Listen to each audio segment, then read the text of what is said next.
साहेब बंदगी सतनाम। बंदगी मेरे सदगुरु कबीर साहब को बंदगी, बंदगी धनी धर्मदास साहब को बंदगी, बंदगी गुरु नानक देव साहब को बंदगी, बंदगी गुरु भिखा साहब, मलुकदास साहब, गरीबदास साहब, रेवीदास साहब, दासदास साहब, अचलूराम साहब, मेरे सदगुरु विशनदास साहब, सदगुरु प्रागदास साहब, हृदयदास साहब, मेरे सर्वे संतों को, सकल हंस को बंदगी, साहेब बंदगी सतनाम। तो आज की हमारी सत्संग का जो विषय है वो ये है कि हम कर्मों से कैसे मुक्त होंगे, कैसे हम इस पाप पुण्य सुख दुख ये जो भी कार्य है इन सब से कैसे मुक्त होंगे और कैसे हम उस परमात्मा को प्राप्त कर सकते हैं, कौन सा मार्ग लें, कौन सा रास्ता लें। तो सत्संग शुरू करने से पहले मैं आपसे निवेदन करूंगा कि सत्संग को पूरी सुनिएगा और सत्संग को ज़्यादा से ज़्यादा शेयर करें जिससे सभी सत्य का लाभ ले सके। मैं नहीं कहता कि आप सत्संग को शेयर करें और सब्सक्राइब करें, बस आप सिर्फ और सिर्फ शेयर करें जैसे लोगों तक ये सत्य पहुंच सके जो साहेब का निज सार है, निज सत्य है। तो सत्संग शुरू करते हैं। तो सत्संग का जो विषय था वो ये था कि कर्मों से हम कैसे मुक्त हो सकते हैं। देखिए, विचार करना है, अगर हम कोई भी कार्य अपने ऊपर नहीं लेंगे तो हम कर्म से मुक्त हो सकते हैं। इसका अर्थ ये हुआ कि जो कुछ हो रहा है और जो कुछ कर रहा है वो सिर्फ और सिर्फ परमात्मा कर रहा है और परमात्मा ही करवा रहा है। जो इस जागृति से निर्मोही होकर ये विचार करे कि जो कुछ कर रहा है वो परमात्मा कर रहा है और मेरे हाथ में कुछ भी नहीं है, वो सब मेरे मालिक कर रहा है, तो वो ही इस कर्म जाल से मुक्त हो सकता है। क्योंकि साहब ने कहा है, साहब कहते हैं कि मेरा मुझ में कुछ नहीं, जो कुछ है सो तेरा और तेरा तुझको सौंपिए क्या लागे है मेरा। कि जो मनुष्य ये सोचे और ये विचार करे कि इस संसार में मेरा कुछ भी नहीं है, जो कुछ है उस मेरे मालिक का है, उस मेरे परमात्मा का है, तो वो ही कर्मों से मुक्त हो सकता है। यानी कि देखिए, हमें पता है, आप थोड़ा विचार करें, हम कहते हैं कि परमात्मा की आज्ञा के बगैर एक पत्ता भी नहीं हिलता। तो विचार करने की बात है ना कि जो कुछ करने वाला है और जो कुछ कर रहा है वो सिर्फ और सिर्फ परमात्मा कर रहा है। इसी विषय पे मैं मेरे सदगुरु कबीर साहब की एक वार्ता सुनाऊंगा। उस वार्ता से आप विचार करना कि साहेब क्या मार्ग दे रहे हैं हमें इसी विषय का कि हम कैसे कर्म से मुक्त हो सकते हैं। एक समय क्या हुआ, आपको पता है कि सदगुरु कबीर साहब जब भी सत्संग करते थे तो लोग जब आते थे उनके पास सत्संग सुनने को, तो साहब हमेशा उनको कहते थे कि आप बैठिएगा और भंडारा करके फिर जाइएगा। तो वो सारे बैठ जाते थे और भंडारा करके जाते थे। ऐसे ही जो है चलता रहता था। तब एक समय जो है कमाल साहब को गुस्सा आ गया। कमाल साहब ने कहा कि साहब आप क्या डेली डेली आप लोगों को बोल देते हो कि आप बैठे भंडारा करके फिर जाइएगा और हमें यहाँ हमारे खाने के लिए कुछ भी नहीं है और आप जो आए उसको बोल देते हो कि आप बैठे भंडारा खा के जाइएगा। तो साहब ने कहा कि मैं मेरे से कुछ नहीं बोलता, बस वो परमात्मा मुझसे बुलवाता है तो मैं बोलता हूँ। वो मुझे कहता है कि ये बोलो तो मैं बोल देता हूँ। यानी अंदर से जो अनुभव है, जो उनका हृदय जो कहता है वो बोल देते थे मेरे सतगुरु साहिब। तो साहिब ने कहा कि वो बुलवाता है तो वो ही सबको भंडारा करवाएंगे। मेरे में कोई हिम्मत नहीं है कि मैं किसी को भंडारा करवा सकूं। तो अपना कमाल साहब को गुस्सा आ गया। कमाल साहब ने कहा कि ऐसा है तो आप तो बस बोल देते हो कि भंडारा करके जाइएगा, लेकिन वो भंडारा आता कैसे आपको पता है? तो कबीर साहब ने कहा कि वो मेरा परमात्मा खुद कर देता है, कहीं ना कहीं से आज हो जाता है। तो आपका कमाल साहब को गुस्सा आया और कमाल साहब ने कहा कि आपका क्या अर्थ है कि हम चोरी करना शुरू कर दें?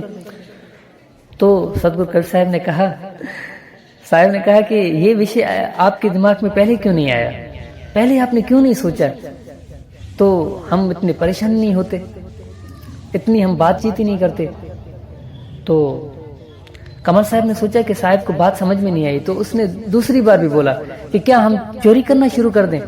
तो साहब ने बोला कि हाँ कर दें। क्या चोरी और क्या अचोरी, क्योंकि इस संसार में जो कुछ है परमात्मा का है, फिर इस चोरी का तो सवाल ही नहीं पैदा होता, साहब ने कहा। तो कमाल साहब ने कहा कि ऐसे करते हैं, शाम को हम चोरी के लिए निकलते हैं, चोरी करेंगे, लेकिन आप हमारे साथ चलोगे। देखिए, विचार करें, इन्हें कहते हैं संत। साहब यहाँ पे हमें संत के लक्षण समझा रहा है कि संत वो नहीं है जो चोरी के विपरीत हो, जो अंधेरे के विपरीत हो, जो पाप के विपरीत हो, जो दुख के विपरीत हो, जो नारी के विपरीत हो। संत वो है जो कोई भेदभाव नहीं करे, जो अभेद में जिए, जिसे दुख सुख नारी पुरुष यानी कि संसार में जो कुछ भी है, पाप पुण्य ऊंच नीच यानी भेदभाव को जो छोड़ के आगे चले, जिसे किसी से कोई भी भेदभाव नहीं हो, जो कर्मों से बिल्कुल ही न्यारा हो जाए, जिससे पता है कि जो कर्म हो रहे हैं वो मैं नहीं कर रहा हूं, और जो कुछ भी इस संसार में हो रहा है वो कोई भी कर्म कोई भी बंदा खुद से नहीं कर रहा है, कोई है जो करवा रहा है। तो साहब का देखिए ना, साहब का मार्ग इतना सरल नहीं है कि जो हर कोई उसके मार्ग पे चलना शुरू हो जाए। तो कमाल साहब ने कहा कि अच्छा शाम को चलते हैं। जब शाम को जब गए चोरी पे, तो चोरी करने लगे, तो जैसे चोरी की, वहां से गंदम वहां से उठाया, तो जैसे गंदम बाहर निकाला तो साहब ने कमाल को आवाज दी, कमाल को बोला कि भाई भीतर जो घर वाले हैं उनको थोड़ा बोल दो कि आपके घर से हम चोरी कर रहे हैं। देखिए कितनी सादगी है, कितनी उनका हृदय तो देखो कितना पाक हृदय है, कैसे चोरी भी कर रहे हैं लेकिन ये कह रहे हैं कि बता दें उनको कि हम आपके घर से चोरी कर रहे हैं। यानी कि अब मैं आपसे ये प्रश्न करता हूं कि क्या ये चोरी हुई, क्या ये कर्म हुआ?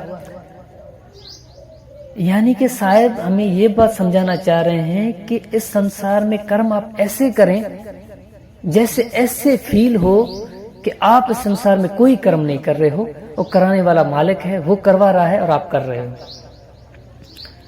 यानी कि अपने आप को कार्य के अंदर ना डाल दो, अपने आप को कार्य से बाहर डाल रखो। जो कार्य हो रहा है वो उसको आप देखो, वो कार्य खुद नहीं करो। तो कमाल साहब ने जैसे ही कबीर साहब ने जैसे ही कमाल साहब कैसे बोला तो घर के लोग जो है ना उठ गए। तो उन्होंने देखा कि चोरी कर रहा है बंदा कोई, तो उन्होंने जैसे कमाल साहब ने तो गंदम तो बाहर निकाल दिया था लेकिन खुद जो है वो अंदर ही थे। जैसे ही उन्होंने देखा तो कमाल साहब की जो है पीछे से टांगों को पकड़ दिया। जैसे पकड़ा तो कमाल साहब पकड़े गए। तो कबीर साहब को कमाल साहब ने कहा कि आप ऐसे करें, हमारी जगत में हंसी ना हो और लोग जो है हमें बुरा भला ना कहें, तो आप ऐसे करें मेरी गर्दन काट दें। साहब को कमाल साहब ने बोला। तो साहब ने कहा कि ये भी आपके हृदय में अच्छा विचार आ गया, यानी कि कमाल साहब के लिए बोला कि ये भी हृदय में अच्छा विचार आ गया, तो कि क्यों ना, अगर ऐसा कोई दूसरा संत होता तो बोलता कि ये कैसे मैं कर सकता हूँ, ये तो बड़ा पाप है। गीता में भी कृष्ण जी अर्जुन जी को यही तो समझा रहे हैं कि इस संसार में कोई नहीं मरता है। आप इनका जब वध करोगे, जब इनको मारोगे अर्जुन, तो आप ये नहीं सोचना कि आप इनको मार रहे हो, क्योंकि आत्मा अमर है, आत्मा को कोई नहीं मार सकता। ये कर्म है, अगर ये गलत कर रहे हैं तो इनको ये सजा मिलनी चाहिए। तो इसी प्रकार कमाल साहब ने कबीर साहब को कहा कि आप मेरी गर्दन जो है ना काट लें। जैसे ही कमाल साहब ने गर्दन काटी कबीर साहब ने, तो कबीर साहब गर्दन लेके गए। तो लोगों को तो पता चल गया कि ये जो शरीर है कमाल साहब का है, और कमाल साहब कबीर साहब के घर भी नहीं थे। तो अब कैसे क्या करें, कैसे मनवाएं कबीर को कि भाई, क्योंकि कबीर तो खुद को संत कहता है। तो क्या किया, लोगों को पता था कि इसी गांव से, इसी गली से साहब डेली बेसिस पर अपनी सत्संग करते हुए यहां से जाते हैं लोगों के साथ। तो उन्होंने विचार किया कि बेटा है, जरूर इनके हृदय में कुछ ना कुछ जरूर होगा और उनकी आंखों में पानी आएगा। लोगों ने, जिन्हों के घर से चोरी हुई, तो उन्होंने क्या किया कि बाहर ही उनको टांग दिया कहीं पे, कमाल साहब को। जब कबीर साहब उस शरीर के पास जैसे पहुंचा, कमाल साहब के पास, तो वहां कबीर साहब अपनी सत्संग करते हुए जा ही रहे थे। तो साहब को कुछ भी नहीं फील हुआ, क्योंकि साहब तो समझ रहे थे कि इस संसार में कोई नहीं मर रहा है और जो कुछ भी हुआ है वो मालिक ही कर रहा है, मैंने कुछ नहीं किया। वो अपने ऊपर कुछ भी नहीं ले रहा है, वो अपना समझ ही नहीं रहा है कमाल को, वो कमाल को भी परमात्मा का समझ रहा है। ऐसी जिसकी भाव होंगे वो ही संत हो सकता है, वही उस परमात्मा को प्राप्त कर सकता है।